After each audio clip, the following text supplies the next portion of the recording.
तो क्या ये आखिरी ख्वाहिश है? अच्छा भूल जाऊं, जहाँ भी जो भी है तेरे अलावा भूल जाऊं।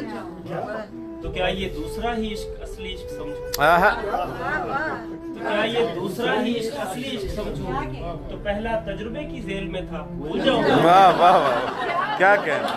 तो क्या इतना ही आसान है किसी को भूल जाना कि बस बातों ही बातों में भुलाता भूल जाऊं? वाह वाह वाह, क्या क्या कहना। इतना ही आसान है किसी को भूल जाना कि बस बातों ही बातों में भुलाता भूल जाऊं?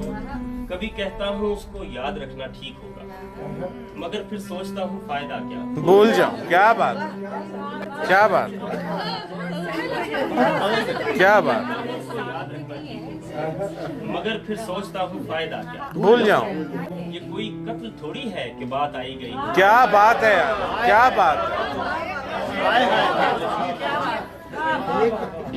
ये कोई कत्ल थोड़ी है कि बात आई गई, मैं और अपना नजरअंदाज होना भूल जाऊं। क्या बात, क्या कहने जवाब। वाह वाह वाह वाह। है इतनी जुज़्यात सानहे की पूछिए मत, है इतनी जुज़्यात सानहे की पूछिए मत, मैं क्या क्या याद रखूं और क्या क्या भूल जाऊं। है इतनी जुज़्यात सानहे की पूछिए मत, मैं क्या क्या याद रखूं और क्या क्या भूल जाऊं।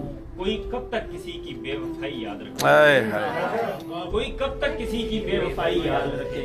बहुत मुमकिन है मैं भी रफ्ता रफ्ता भूल जाऊं। तो क्या ये कह के खुद को मुतमईन कर लोगे जवाब? तो क्या ये कह के खुद को मुतमईन कर लोगे जवाब कि वो है भी इसी लायक, लिहाजा भूल जाओ।